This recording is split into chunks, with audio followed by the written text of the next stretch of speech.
Welcome to Compass Stories. I'm your host, Veronica Sterling. And my work is centered on helping people who are in the middle of disruption rediscover meaning, strengthen connection, and move forward with courage. I do this through speaking, sharing experiences, and storytelling. I'm grateful that you've joined me for a conversation today. And if it resonates with you, I hope that you will share it with someone else in your life. Thanks for being here. Great minds don't think alike. That's the core principle of today's guest. My guest today is Laura Anthony. She's a disability lawyer who spent more than 25 years helping organizations navigate the intersection of law, conflict, and neurodiversity. Now she helps organizations build inclusive systems, not just because it's the right thing to do, but because it's the smartest path forward. In today's conversation, Laura is going to share the personal inspiration behind her work and teach us how we can apply principles of neuroinclusion to be better leaders and create more impactful connections in our own lives. I am glad you're here for this one. It was a great conversation. Let's get into it. Laura, thank you so much for joining me for a conversation today. My pleasure. Yeah, I've been really looking forward to this because we've had a chance to talk a couple of times, and I really like your vibe. I really like what you do, and so I've just been excited to get to know more about you. Why don't you tell the listener, what would you like them to know about yourself? It's a very broad and open-ended question, and I know why you ask it. I'm a person who's always been fascinated by how the brain works. And that fascination started in childhood and led to my career as a disability lawyer. And now I work with leaders who want to understand and optimize their neurodiverse workforce. Will you tell us a little bit about your childhood and that path that pulled this purpose out for your career? Well, I've always been fascinated by the way the brain works and the concept that great minds don't think alike. And that perspective really dates back to when I was younger because I grew up with a parent who survived a traumatic brain injury. So I've been navigating the world of differently wired brains, or what we call today neurodiversity, for as long as I can remember, and really as long as that term became a buzzword. And growing up in a household with somebody who has a brain injury really shaped how I see people and how I approach my career as a disability lawyer and my role as a leader of a neurodiverse team. I imagine that you naturally over time had to build this really great skill at being empathetic towards other people. I know the first time that we had a conversation, we did like a Zoom call, and I was just in the throes of everything. I was in like the last few weeks of closing a company. I was just doing a million things, and I felt in that conversation like I was just pinging off the corners of the Zoom call, just all over the place. And I remember saying like, well, I'm sorry, I feel like I'm really all over the place, which was, I think, outwardly what I said, and inside I felt like the whole time we were talking, which is not usually like me.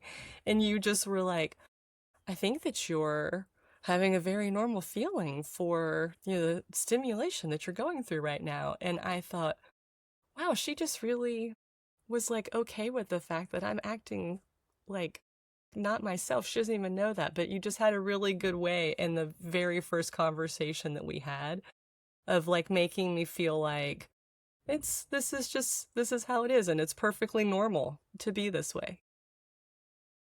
I probably said, like, if you weren't going through or feeling that way, it would be a little disconcerting, right? Yeah. The fact that Yes. you were open about what was going on below the surface, which I think is, speaks to you in terms of being authentic. Because so many people try to mask what's going on underneath the surface. And for many who have reactions that we don't expect, sometimes we make assumptions about, somebody who might appear to us to be scattered or disengaged or not paying attention. Not saying that that's what was like on the call, but when we say, hey, I'm navigating all of this, which is the reason why this is happening, I think that promotes so much greater understanding and better connection. Oh, thank you. Well, but to your point, we don't always do that because it doesn't always feel like you can show show all your cards or like show the struggle to the other person you're talking to. How do you see, you use that word assumption in your work, like as an attorney, as an investigator in this space? How do you see assumptions that we make, like just creating issues? They create a lot of issues. And as a lawyer, there is a concept that we all learned in first year of law school, which is one of my threshold concepts of my talks that I give to leaders. And the concept that we learned in law school was this thing called assumption of the risk.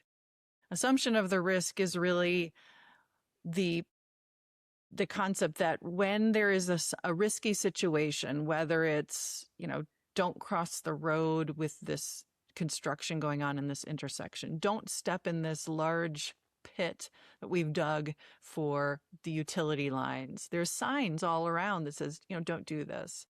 And so if we do that, we've assumed the risk of whatever injury occurs because we ignored those signs. And so as law students, anybody's going through that training learns about assumption of the risk. So that's always been in my head, assumption of the risk. But really from what you just described, when people are engaging in behaviors or they're acting in a certain way or reacting in a certain way, assumption is the risk. We're always trying to judge demeanor and trying to make meaning of that. And that is just really risky because somebody's demeanor may have a lot more to do with something going on in their environment or something that happened right before they walked into the conversation or something that's happening within themselves in their bodies versus what is happening in the exchange between the two individuals. So when we assume that lack of eye contact means you're being deceptive, that actually could mean you're just experiencing discomfort.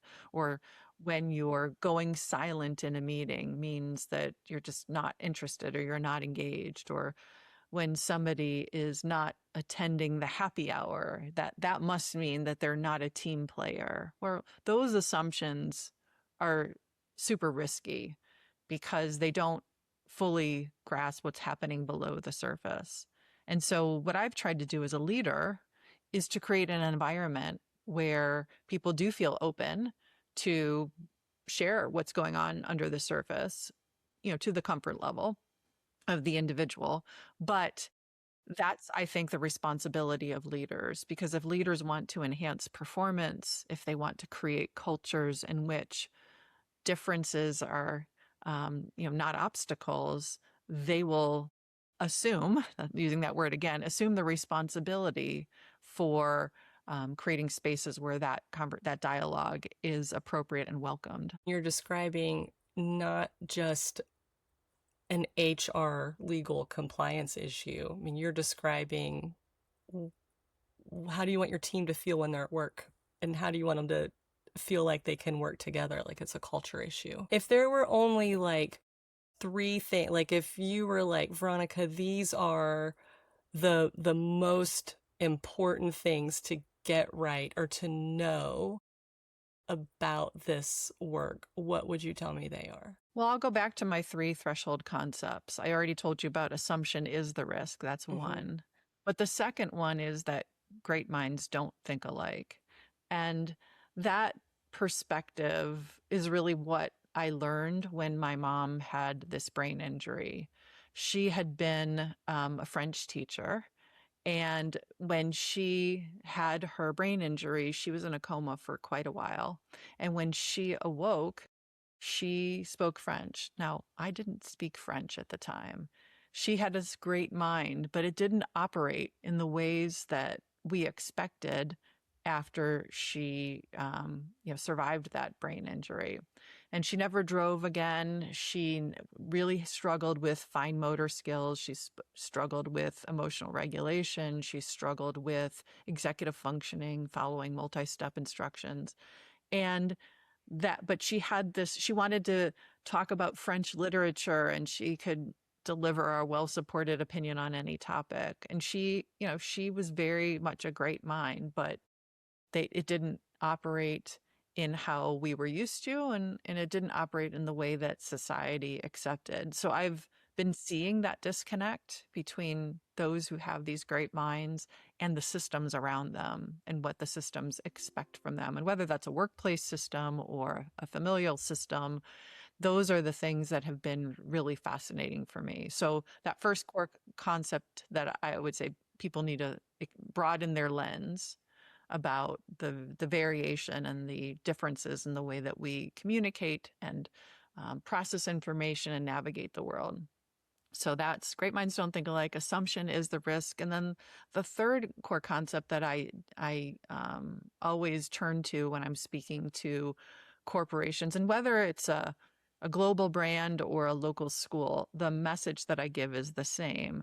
That third core concept is that a universal system is really critical, because the ramp that you build for one can become the pathway for many. And what do I mean by that? Well, we know about, you've worked in care and healthcare, and you know that we build those ramps because wheelchair users need to safely go from the sidewalk to the street. But those ramps also help me when I'm pushing my rolling bag to the airport, or pushing a stroller, or somebody riding a bicycle, or not me, but somebody on a skateboard. So that ramp that we build, whether it's a structural ramp or a ramp between that helps people bridge different communication styles or different sensory regulation preferences, that ramp can help many. And so when I speak to leaders and HR professionals, we talk about what specifically folks can do in the workplace. But just know that it's not just limited to the workplace, because whether or not you're leading a team, or you're showing up for somebody in your family, or volunteering in your community, those ramps help a lot of people. And if you do it across the board and you design that universally, nobody has to opt in to take advantage of them. You don't have to say, hey, I need a ramp in that curb. It's there for everyone, and it expands the access for everyone. Yeah, so I mean, I imagine that one of the obstacles for your work right now, or people that are in your space, is that diversity as I've always known it, right? Diversity, inclusion, like, has been a very positive thing, but it's been a pretty hot take lately to say that, like, diversity is bad and that we shouldn't have diversity. And I disagree with that. Because I think the misconception is that diversity excludes people somehow, or diversity is only thinking about, like, one type of need or one type of person. But what you've just described, I think, is maybe the counter argument to that. When you're thinking of, I have all of these diverse people on my team, I need to be inclusive, then I need to build a ramp, because if these people can use the ramp, then it's also going to benefit the other people who might need it for a different reason, but the value's still there for everyone. So how do you navigate this space now? I mean, are people more curious to learn about inclusion and neurodiversity, or less curious today? I think there's a growing recognition that neurodiversity has always been around. And, just like the thought changed about trying to force left-handed students to write with their right hand, right? It hasn't been that long that schools were trying to force individuals who are left-handed to write differently. There's also, I think, a broader recognition that some people learn in a different way. Some people remember things in a different way. Some people process information. Some people recall information in a different way. And some people experience and navigate the world in a different way. None of those things are wrong. And so it doesn't take away from the right-handed population to have left-handed scissors, right? It just allows Yeah. everybody to cut the, Oh, yeah. the paper in school. And so rather than trying to force a different way, we try to expand the access. And I don't think I've seen a resistance to that type of message, understanding, exactly what you've said, but it's a expansion of the lens versus a removal of supports or rights from others. Yeah. I love that perspective. Can we talk about how this plays out in our lives outside of work? Absolutely. If you see somebody going quiet during a conversation, or if you see a child melting down for what you think is no apparent reason, that's the time to get curious and not make those assumptions about intent or really about intent or what's the purpose of the behavior. So that whole idea of curiosity and leading to greater understanding, I think that extends way beyond the workplace. Mhm. And I think that it's really helpful. And one of the things that I've learned as I've given these talks to corporations is how many people have approached me and talked about the topic as it relates to them and their family members and their loved ones. I remember a particular talk that I gave, and it was about workplace investigations because that's something that I do quite frequently. And I teach a lot of HR professionals and others about asking questions and how to conduct interviewing, whether it's a interview for job applicants or performance evaluation type of interviews or interviews for workplace investigations, how to do that in a neuro-inclusive way. And so my topic was very focused on investigations. But at the break, I had one of the folks in the audience come up to me and say, and she had tears in her eyes, and she said, "You know what? I just contacted my daughter because I needed to apologize for how I've been judging her parenting of my autistic grandson." And she's like, "You helped me see him and his needs for the first time." And I was like, "Oh my God," like that was Wow. this, you're doing the right thing. But it highlights that this work is way beyond neuro-inclusive leadership, which is something I focus on, but it does help us outside of work. Well, that reminds me of a story when I think you'll relate to this, probably something we talked about.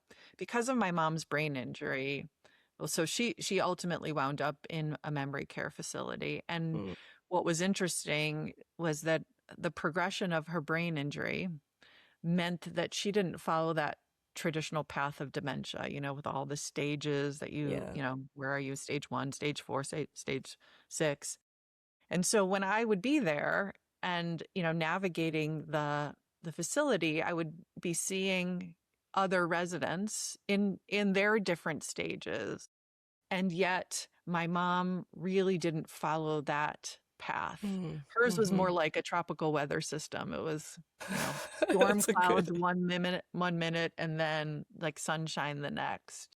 Well, that's a But good analogy. Yes. yeah, and I was the one who understood her. There was a story that I like to tell, which is during COVID, when the facilities were shut down, I was able Mhm. to have video chats with my mom every day. We were separated by about 150 miles. And so I usually called in after dinner, when the caregivers were helping other residents. I'd read books to her and we'd have a conversation. And there was one day where the caregivers called me because they thought she was having a stroke. Now, the thing I forgot to tell you was that I remember when I said my mom had really strong opinions. My Yes. mom's strongest opinion was that I was too young for gray hair. Actually, that she was too young to have a daughter with gray hair. And Okay. it was during COVID that I let my hair go gray, and I would just, but she got to see it. I had very dark hair, and so there was this white stripe that would go down my head. And so on this day, when the caregivers called me and they said, your mom is not responsive, we think she's had a stroke, get on the video. And so I did. I powered up that video and I saw her slumped over. She wasn't responding. And, they had those N95 masks, remember? Yeah. And then they had the shields over it, and they were frantic. And my mom was just there in the middle of the screen, slumped over. The director of nursing came in and she said, like, that's it. We're calling 911. And I knew what it meant to go to the hospital during COVID. But because I knew my mom and I knew her brain, I'd been studying it for a long time. I tried to get her attention. And when she didn't respond to me, I leaned in and I said, "Hey, Mom, how do you like my hair?" And that's when she responded. She raised her eyebrow and she looked up at me and she pointed her finger. She's like, "It looks terrible. You need to color it." And that, I knew at that moment she did not have a stroke. She was just Yeah. overwhelmed and was just not, Oh she was my tired of gosh. peopling. And so that moment stayed with me and really reinforced what I know about making assumptions, because asking Yes. that question and being curious, like understanding what I knew about my mom's differently wired brain and Yeah. understanding where I thought she might be at that particular moment, allowed me to ask the question and allowed me to recognize her not being responsive wasn't a medical emergency. It was just she was having this moment of overwhelm. Mm-hmm. Mm-hmm. And so, but that teaches us, I mean, that example is just reinforce what I know about those assumptions. And it does apply to caregivers, and it Mm-hmm. applies to parents, and it applies to siblings and other loved ones, because you're probably in those situations with family members, you know a lot more about their brains and how Mm-hmm. they work and what's important and motivating to them than the work colleague situation or team leader situation. So I think there's general applicability of that. I can't imagine. So I can imagine the entire scene that you just painted in that I'm sure story. you lived I it. yes, I can imagine the masks, I can imagine the video call. I can't imagine for you. That's incredible that you were able to like be pulled into this crisis, this maybe real crisis, and like pull yourself into a space that you could be curious and like make that push to ask that question. That's pretty incredible, Laura. I don't that had to have There's a just lot going on felt under the surface. I mean, yeah. let's be real. Like just like you said, there's all this stuff going on under the surface, and I'm 2.5 hours away. There's not much Yeah. I can do but try anything. And that was Yes. what I tried in the moment to Wow. try to figure out, was it an emergency or was it something else? Yeah. Wow. That's thank you for sharing that story. I think just really I think you're pretty special for being able to keep it together like that. Yeah, that's pretty incredible. Yeah. I am going to borrow your assumption is the risk this month. I'm doing some training for an organization in this area that has multiple memory care units, and they have a lot of younger staff that maybe haven't had experiences with anyone who has any type of dementia or memory impairment. It's easy if you're 19 years old and you've never had that kind of interaction, then there is that opportunity for the assumption that they're just, someone is just being mean to me, or they're being difficult, or they don't want my help. And I know that that's not what's happening. But yeah, I think that phrase, I'm going to have to borrow it, Laura, and You share, can borrow it. share Yeah. it with them. Spread the word. So another space that I really have worked a lot in is like the grief space, because I moved from senior care into hospice. And so your talk about, to me, like assumptions fits into that too, because everyone grieves differently. Everyone has a different relation, if it's that they lost their mother or their spouse or their brother or their neighbor, we all have a different relationship with whomever our mother, spouse, brother, neighbor is. And so I see a lot of times, you mentioned the mother who built awareness while you were doing your presentation about how she's interacting with her daughter and her autistic grandson. And I think that we do that very often. We put these assumptions in place when we're trying to help someone who's grieving. And it just doesn't work to stop recognizing the uniqueness that everyone has. And I did hear you say one time that, I don't know if I'm going to quote this right, but you talked about how it's trendy to say that, like, being a neurodivergent, you don't like it when people refer to it as a superpower. That really kind of sat with me when you said it. And I was like, huh, yeah, we shouldn't do that. Can you expand on that here for this conversation? Absolutely. I think the question I was asked was, when I gave that response, was, what's one myth about Mm-hmm. neurodiversity that you'd want people to move away from? And the myth is that it's always a superpower. Because I understand where that comes from. It comes from this well-intended, um, you know, interest in trying to highlight the benefits of and the advantage of having neurodiversity on teams. That's 100% true. There are a ton of benefits. My paralegal is autistic. I have folks on my team who have ADHD. I have folks on my team with hearing impairments, and I know that my team is better for it. But when we phrase that, when we cast neurodiversity or neurodivergent, somebody being neurodivergent, as having a superpower, I think it negates the very real struggle that people have.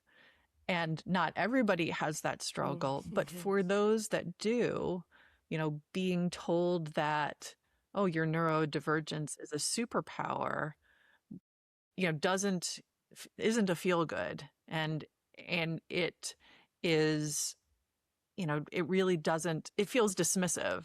And because if somebody's Uh, navigating, sensory overload, which is a thing, because in memory care facilities they have those sensory rooms, right? It doesn't honor those communication barriers. It doesn't honor those systems that weren't designed with the folks in mind. So I try to emphasize not that it's a superpower, but that people bring strengths and they might be navigating struggles at the same time. If we skip over that reality, we miss the opportunity as leaders or as people who are designing facilities or spaces in which people work, or systems where there's any type of relationship that actually, designing those systems that actually support how people contribute the best and what they might be navigating below the surface. Just like what we started this conversation with, what you were navigating when we first met was all of the things that were happening in your professional life, and getting ready to go on this amazing journey. And that was a little dysregulating. And we have mm-hmm. to honor that those struggles exist, whether it's a job change, whether it's, grief, death of a loved one, whether it's, anything that is disruptive, or whether it's the fact that your brain works a little bit differently. Now, you mentioned the grief analogy, and it does make me think of the fact that, when we go to a funeral, there are a lot of different ways that people show up, and some people are laughing, and some people are crying, and some people are isolating in the corner, and some are hugging everyone. And we acknowledge that the people who've shown up to the funeral, that the person who passed meant something to them, and they're there to honor that person who's passed. We don't say, well, laughing is wrong, or Mm-hmm. isolating is wrong, or hugging everybody is wrong. Like, we don't make a value judgment. We just recognize that there is divergence in the way that people show up to a Interesting. funeral. Mm-hmm. And that the same is true for the way that people show up in the workplace, and they navigate the stressors that are associated with that, or they show up in the community, and the way that they communicate, or the way that they experience the sensory environment. So it's not wrong. It's just different, and we have to make space and make room for those differences. Yeah, I'll draw the line. I'm the hospice CEO. I'll draw the line for the dark theme metaphor. Everyone at the funeral, the goal is to honor the person who's passed, and everyone on a work team also has some shared goal. We assume they're all there for a shared goal, and they have differences.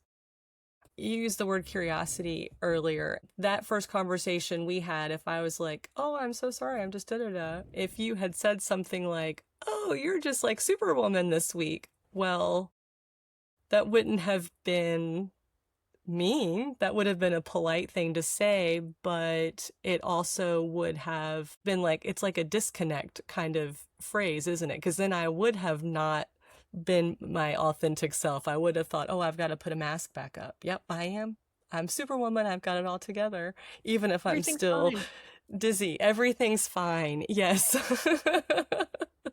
And sometimes it's good to do that. Maybe that's what you did on that call with your mom. You were able to lock it in. Um, but yeah, I think that idea about being curious about the other person in a way that invites them to share what they need is it's a much better approach. It feels like you're teaching people how to be not just leaders or not just more compliant. You're trying to teach us how to be better people because we can apply this everywhere. And more connected people, Yes. we need to be curious before we make those assumptions. And when we do that, we not only inspire those better relationships, but we inspire better results. So whether it's the result of, I'm going to get to the heart of what's happening to my mom, or we get to the results of, we're going to motivate this student who's disengaged in the classroom, or we get to the better workplace performance. If we can't get curious and try to meet people where they are, things aren't going to work as well as we hope they would. So let's say I've got myself I've just stubbed my toe. I've tripped right over, missing the body language cue, missing the opportunity, and now I want to get back out of this in a way that is going to help make the connection and help move forward the relationship or the work team, whatever it is. What do we do when we stub our toe? How do we fix it? Maybe we think we don't fix it Oh, okay. because the toe has already been stubbed. And Okay. so, you know, if I'm putting that in the context of a workplace, like I'm going to take your toe analogy and take it one step further. I'm not meeting a deadline, right? Or, Mm-hmm. something that can be addressed. I think getting curious about what the obstacles are is the first step. But when I say that that's the first step, it's also like the 18th step. And here's what Okay. I mean by that. Because you can't authentically and impactfully get curious in that moment if you haven't laid the foundation. Those are the 18 steps Okay. beforehand within your team or within your family. There's a saying that I absolutely love, and it's by Alexander Denhire, and it's, when a flower doesn't bloom, you fix the environment in which it grows, not the flower. So you asked me about fixing it.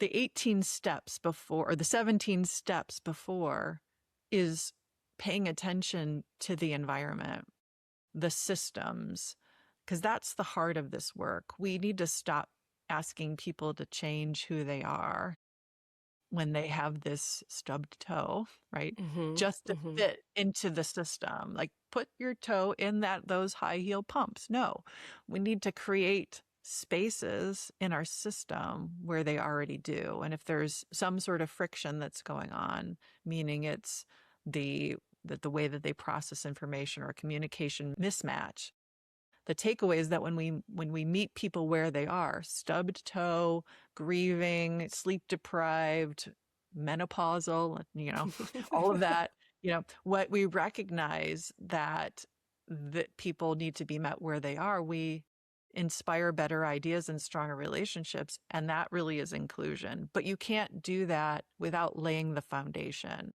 And that's, again, true whether you're leading a team or, having conversations within your community. So when you say, how do we fix that stubbed toe? My hope is that you've laid a foundation for somebody saying, I just stubbed my toe. I can't focus on that project or what you just asked me right now because I need to go and put an ice pack on it. That Mm-hmm. having that ability to have that conversation is really what the leader has done, you know, 17 steps ahead of time. And Yeah. I do think it's the responsibility of leaders. They're just in a much more better position than, let's just put it in the neurodiversity context. They're in a much better position than our neurodivergent colleagues to create those systems that support Mm. everyone. They have greater influence. And I don't think it's the responsibility of our neurodivergent colleagues to carry the weight of adapting. Mm. So I think that the responsibility is the leader, both because it's the right thing to do, and it's also the best for the team and the organization. Yeah. Okay. I love that. That's very good advice. Why, you are an attorney. Of course you give very good advice. But disclaimer, this is not Just legal advice. you're like, I'm a lawyer, but not your lawyer. Yes. um, Laura, I don't like to leave things on the table. So what haven't we talked about that is either a part of your message or part of your work, something that you would want someone like me to know? I would want you to know, or anybody listening, and thank you for listening to the end. I'd want you to know that, if we think about what is a hot topic these days, a hot topic these days is innovation. And, what is AI doing to the nature of work? And many corporations, many companies, many communities, many institutions are talking about AI and the need to innovate. But what we don't always consider is where those innovative ideas come from. And often they come from those out of the box thinkers, those people who are neurodivergent. And today, some statistics suggest that 1 in 5 people identify as neurodivergent. And some statistics suggest that that number is growing and growing and growing. And in fact, there are some studies that talk about that for Gen Z, that number is over 50%. So understanding neurodiversity is, again, not just the right thing to do, it's a talent imperative and it's a leadership imperative. It's also a growth imperative for those institutions and organizations that want to be innovative. Now, you mentioned your experience with, hiring talent for in the hospice community, for memory care facilities, for any type of healthcare facilities. My personal experience navigating my mom, who was in care for 7 years, I couldn't find people to work, and she had insurance. We were paying out of pocket for additional caregivers, but it didn't matter. We couldn't find people, and there's a huge talent um, concern, I know, for institutions that do some of the most important work. And for those, let's say in a tech company or in other companies where they want people to be able to do the work that AI can't replicate. Well, a lot of times it's those out of the box thinkers. And so if our systems aren't designed with neurodivergent talent in mind, or they're not there they don't enable all kinds of minds to thrive, that's going to be problematic for those organizations that really want to innovate in this age of AI. Because I don't know about you, but there are many things that I'm using today, AI, that a human would have done, 3 years ago, 2 years ago, 18 months ago. And that just means that Mm-hmm. all kinds of companies are looking for talent that can do those types of tasks that AI can't replicate, whether that's hands-on care, because that's one, or whether that's some other task that is um, important for any type of organization. But most organizations expect people to adapt to a real narrow definition of how we should think and communicate and contribute. That shows up all through the talent process. And so when we think about fit, we don't always think that some of the most creative and impactful contributions come from people who just don't fit those narrow definitions. And when somebody doesn't fit the mold, we assume the problem's with them. But as I mentioned earlier, the problem's often with the environment. So I put that on leaders, and I try to emphasize that no matter if I'm talking to a global technology company or if I'm talking to a local school, the message is the same.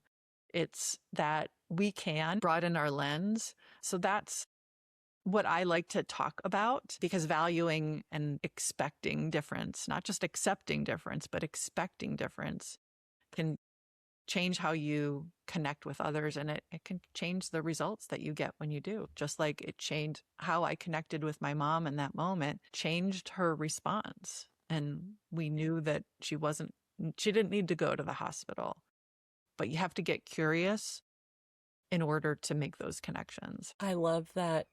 Expecting, not just accepting differences. Yeah. That it's not about making all the people fit. It's about making the system invite more people into it. Yeah, and I am very inspired to continue focusing on replacing assumption with curiosity. I love the way you've laid this out. Great minds don't think alike. I love that too. I'm going to be going through my notes later, just digesting all of this. This has been a really insightful conversation. I've just really enjoyed getting to know you in general and getting to hear more about your message that I have always been curious about. So I'm glad that we were able to connect today. Well, that curiosity just showed up in this context as well. And I've been inspired by your work, certainly having navigated the care system. Like you and the folks that do that important work are just so needed and so valued. Thank you so much, Laura. I had a great conversation today. I'm really excited to get to share this one with everyone. Appreciate it. Thanks so much, Veronica. Thanks. Thank you for listening to this episode of Compass Stories. I'm your host, Veronica Sterling. And if you've enjoyed this, please subscribe to hear more and share it with others. Thank you for doing so. That's really helpful for me. To learn more about my message and connect, you can find me at www.veronicasterling.com.